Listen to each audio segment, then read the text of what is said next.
Welcome to Aspen Leading Edges podcast. I'm Patty Roberts from St. Mary's University School of Law, and today's guests are Christine Klein. Professor Klein was the Emerita Cohn Wagner Nugent Hazori and Roth Professor of Law at the University of Florida Levin College of Law, where she was on the faculty since 2003. She's also going to tell us about some really cool visits she's been doing at other law schools. And then Shannon Roesler, who is from the Iowa College of Law, and she joined Iowa's College of Law in 2021. Welcome to you both. Thank you. It's wonderful to have you here, and I know one of the biggest reasons we're going to talk today is regarding your recently published Property Law Cases, Problems, and Skills, 3rd edition. And congratulations, by the way, on publishing the 3rd edition. I think I'd like to start with how you two co-authors found each other. Well, Shannon and I are both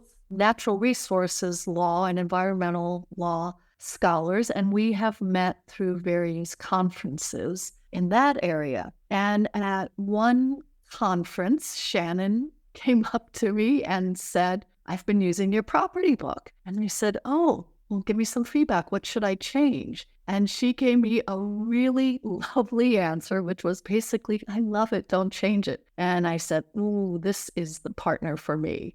Next edition. Great positive reinforcement, right? But since then, well, Shannon, I'll let you take over. Yes, I do. It's wonderful that you remember that moment. I do love the book, and it was hard to join and feel like I should or could change anything. But we have worked really well together. I can maybe say why I was drawn to the book initially. And I taught torts for years, actually, in the first year, and was transitioning to property, which made a lot of sense. And was looking, then you have the opportunity to adopt a new book. It's very important you get that right, at least in my opinion. And found in Christine's book something I'd already been doing in torts. I'd created all these reading guides for students in torts to sort of supplement the book. It was already in Christine's book. It's just as if our pedagogies were aligned, right? That we approach the material, I think, intuitively in the same way. We care about place, right, and property. The book has visualizations, pictures, maps, chapter review questions, test your understanding questions. If I could write a book, I thought this is the layout, the approach I would take. And lo and behold, now you are writing a book with Christine. That is great. You mentioned a sense of place, and I know when we were preparing for today, you both brought up how important property law is to connect to a sense of place. What do you mean by that for us non-property law scholars? Well, let me digress a little bit and answer that in the context, again, of natural resources law. And I've written a previous case book, Natural Resources Law, The Importance of Place. And through that, I learned that we included a photograph of each place with each case and a little place-based blurb. And it really helped the students get excited about a case, care about standing, which can be a dry legal doctrine. But when you talk about proposed Walt Disney ski resort and why standing mattered to a mule deer herd, all of a sudden that's exciting. So I think the same thing in property is true in that the bulk of the property course is real property. And the place is so important. If you go back to the history of Native American possession and dispossession, you go to after the Civil War and Black potential opportunities to become landowners. There's just so many ways that place is indescribably important to property law, and the students just can't understand the doctrines unless they have a little bit of that context.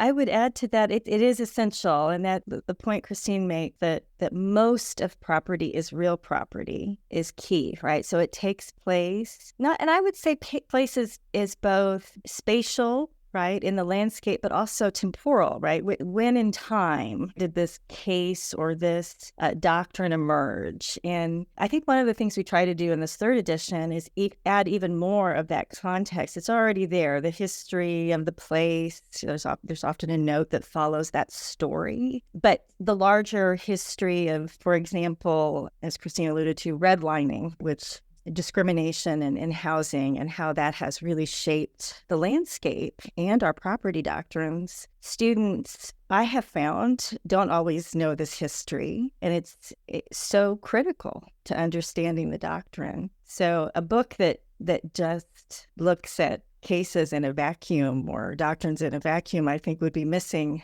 really the critical points of property law. Property law in itself, the book itself is a bit of a survey, right? There's so much you can cover. So it's really important to think about it in a thematic way, to really think about how property law has evolved in its historical and social context. Would you say that your property book is distinctive in that way? Does that make it different from the rest of the field? And if not, how is it distinctive from the rest of the field? I would answer your first question and say definitely the place-based approach makes it distinctive. We open each chapter with a map of the United States, marking each case, the location where each case excerpt from the chapter takes place. This has important pedagogical goals, but it really has practical goals too. I've found, for example, if you teach Johnson versus McIntosh, which took place in Illinois, a seminal case in property law, you ask the students, where is Southern Illinois? Well, they can't find it on a map. And then you start talking about the Northwest Territories and how that was way out there. And then, depending on how much you're willing to embarrass yourself, I tell the students how I was always getting in trouble in school. And in elementary school, I would have to write out copies of the states and capitals for every time I talked in class. So I know my states very well.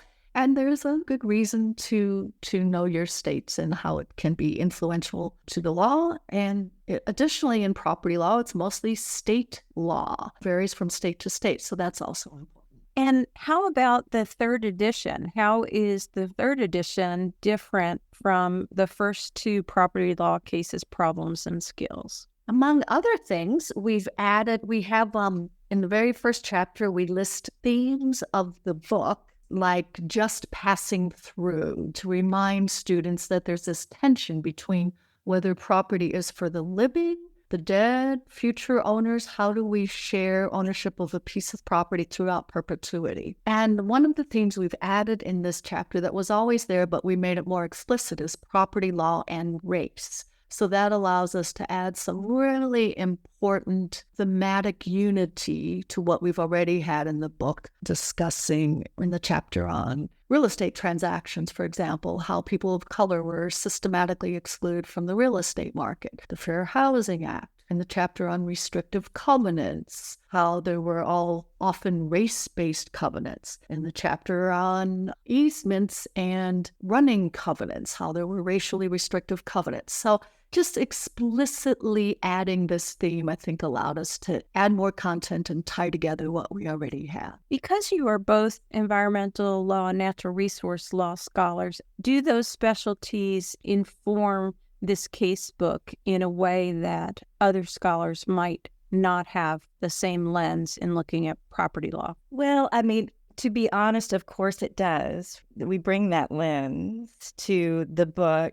I found myself doing it when I thought about, well, what revisions or what note, for example, do I want to add after a new case we've added on the takings clause, for example? Well, that doctrine affects the environmental and natural resources field substantially. And so I added a note, and very place-based right here in Iowa, about carbon pipelines and eminent domain and some of the debates that are happening here about whether, for example, pipeline companies can enter your property to even survey it, which would, for most of history, has been a sort of accepted practice, but is now undergoing some challenge. So food for thought for students to think about. But I definitely did approach some of those questions with my own research interests and expertise in mind. And I think it's a natural fit because, again, we're talking about property and place, real property, environmental and natural resource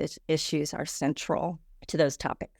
But I would also hasten to add that we were careful not to make this a natural resources book. And I believe there are several on the market that have a very explicit focus on property and natural resources, and we wanted it to be for a much broader audience. So it's more the geographic, the place-based component that relates extremely well to real property that I think allowed us to really emphasize that theme as well. Outstanding. I know that your expertise for both of you have also led to some really interesting new course developments that you've done at respective law schools. So, Christine, I wonder if we can start with you. You mentioned that you are developing a new course, Law of Fire and Flood. So tell us about that. Yes. So last year I was visiting at Berkeley Law School, and in the fall I asked my property students, hey, what should I teach for a seminar in the spring, some kind of environmental seminar? So we brainstormed and we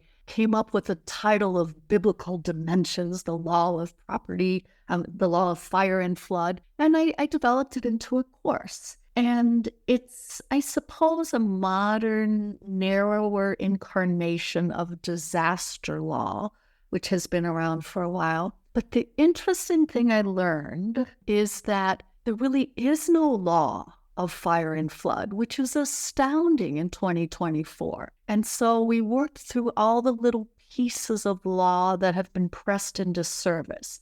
So I had some fabulous guest speakers I could draw upon from the Berkeley campus. So first we did the science of fire and the science of flood with a fire scientist and a hydrologist. And then we did the law of fire and flood, such as it is or is not. Then we talked about insurance law. We talked about land use law. We talked about equity, how in terms of resilience, something as simple as providing transportation to evacuate and not assuming everyone owns an automobile can be very important for social equity and resilience and recovering after fire and flood. So it was just a fabulous course, and fortunately or unfortunately, virtually every student in the class in California had personal experience with the devastating, mostly fire, but a few with flood. I'm going to be teaching at Washington University in St. Louis this fall, and I originally thought that the law of fire would be a hard sell there, but I've been reading more and more how there are fires in Kansas, and the smoke is coming,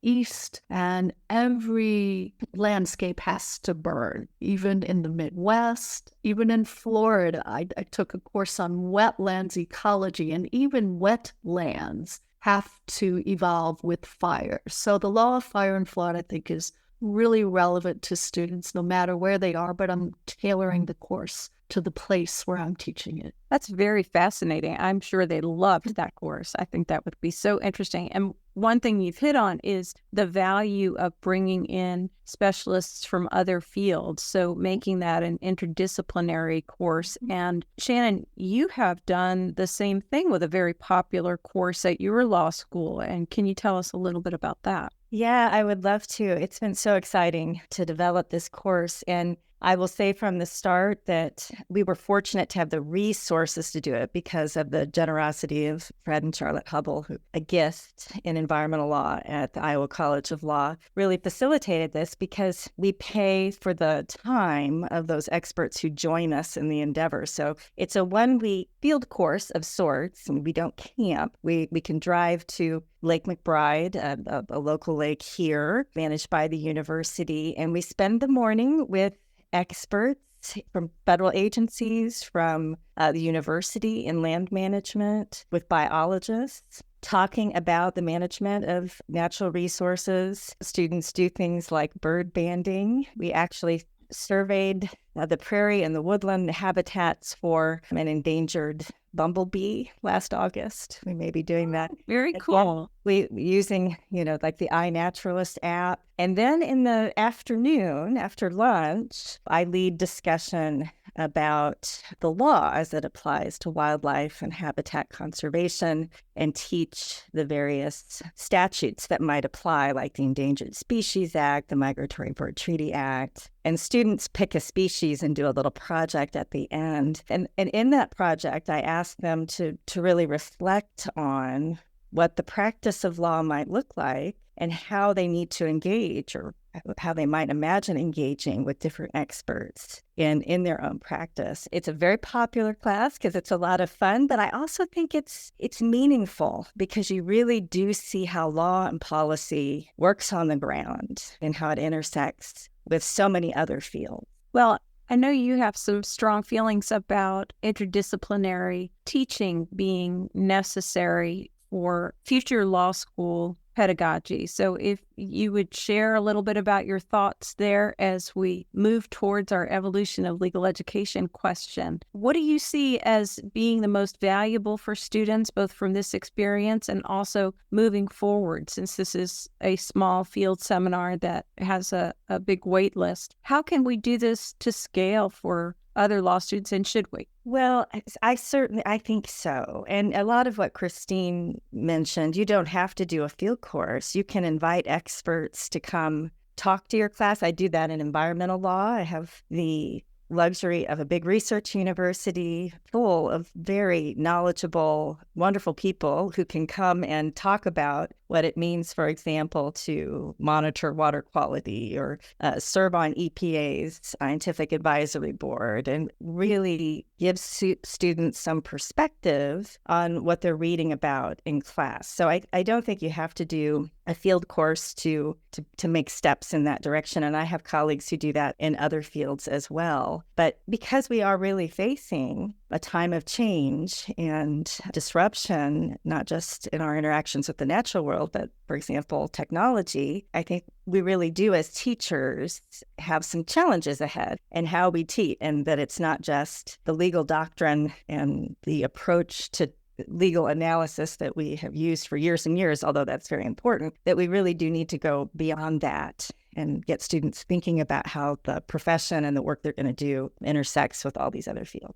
Now, you've done some of that interdisciplinary work with geographers. Tell us a little bit about the Law of Geography program you've been working on. Well, so I joined on a workshop and a paper that the Tulane Law Review is going to publish with some folks in both law and geography. We got together, sponsored by the Foundation for Natural Resources and Environmental Law in California, and talked about what we think the field of environmental law geography is. And what's interesting is it's so very broad. It means many things to many people. And it really it does kind of come back to this recognition that you can't look at, I think, all of law, but especially environmental law, in a vacuum, that it is very important to think about place. And when we think about place, we think about the communities and the culture and the history of that place. And so we've thought about what this means, for example, for climate change and for the clean energy transition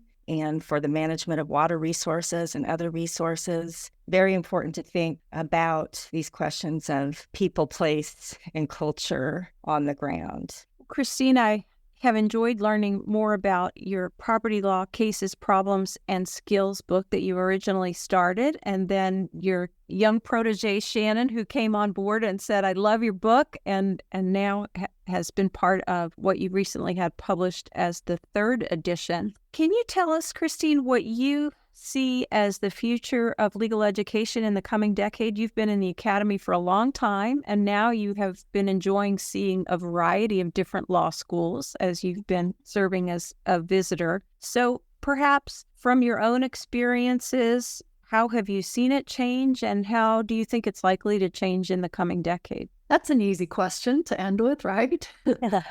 I think I've seen over time that there's a greater emphasis on something more than just doctrine. And so I've seen us as an academy collectively brainstorming, what does that mean? So one incarnation, I think, and I'm sure, Patty, you know well as a dean, is when we decided that we needed to have more skills incorporated into the law school, and not just through clinics, but in doctrinal courses and throughout the curriculum. So I think for a while, perhaps we went actually overboard and we were saying our students are practice ready, which is not true. No, no one graduating from any school is practice ready. But I think we learned an important lesson that we need skills, we need to integrate practical knowledge. So I'll just give a quick aside. So for example, in property, I have one day that I say, today is mortgage day, and it might be the most exciting day of your life.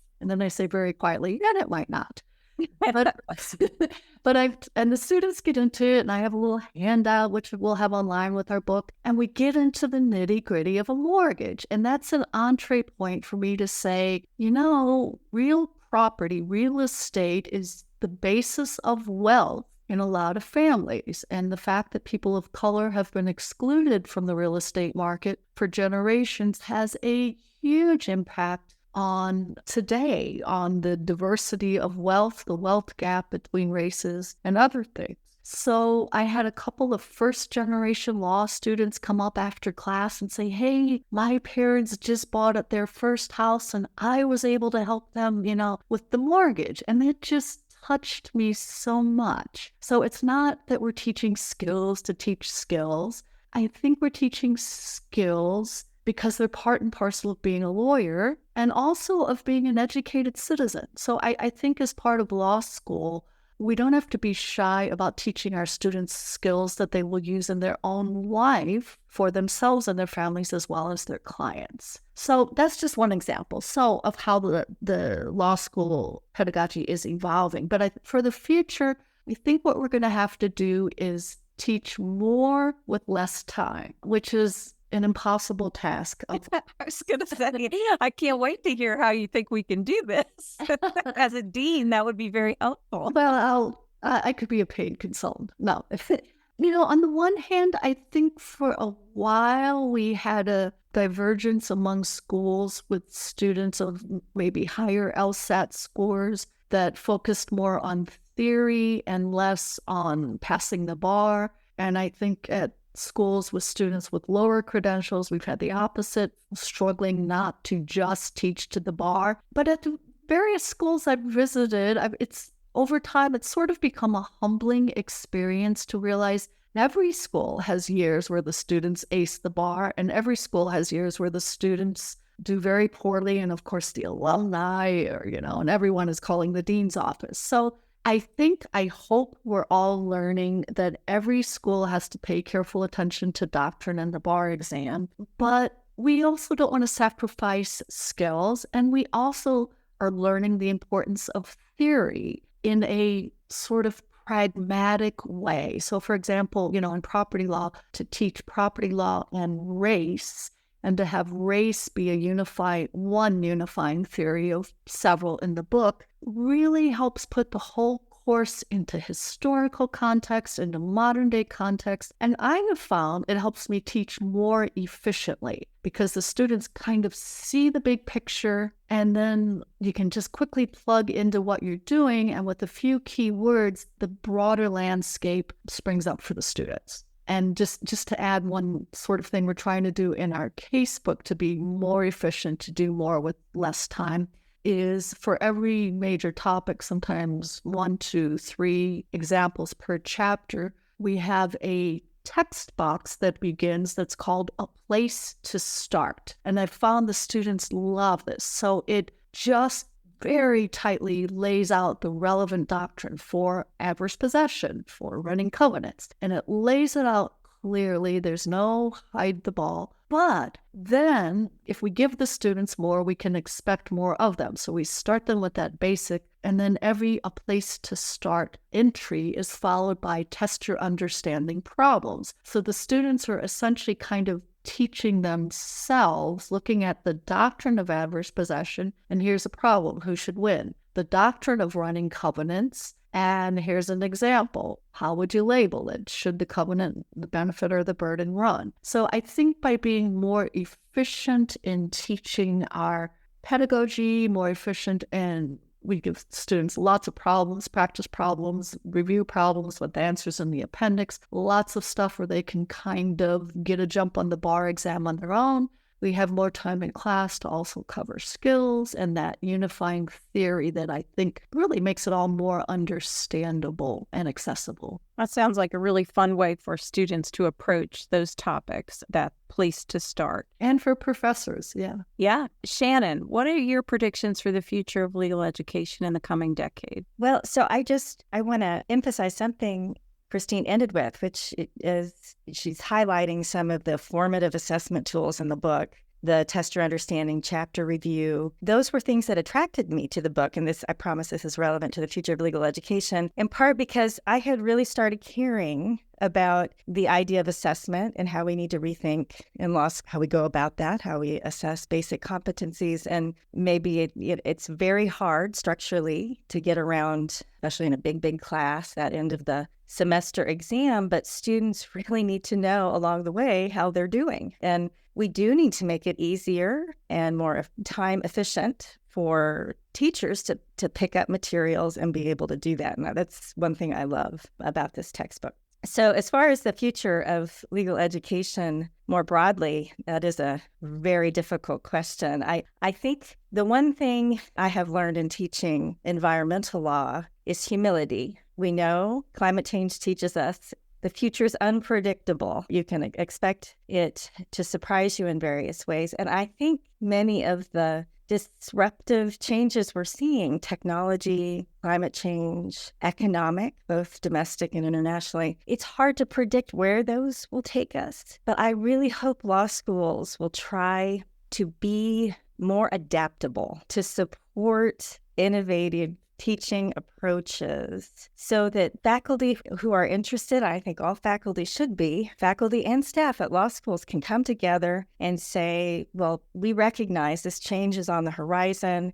How can we adapt to better serve our students and ultimately society as lawyers? So there are a lot of things I think we can do structurally to be more flexible, to be more adaptable as institutions of legal education, to make ourselves as relevant as we can be as these changes occur. Well, I want to thank you both, Professor Christine Klein and Professor Shannon Roesler, for sharing with us not only your thoughts about legal education and your own expertise, but also about your third edition of Property Law Cases, Problems, and Skills through Aspen Publishing. Congratulations on that third edition, and appreciate your being with us today.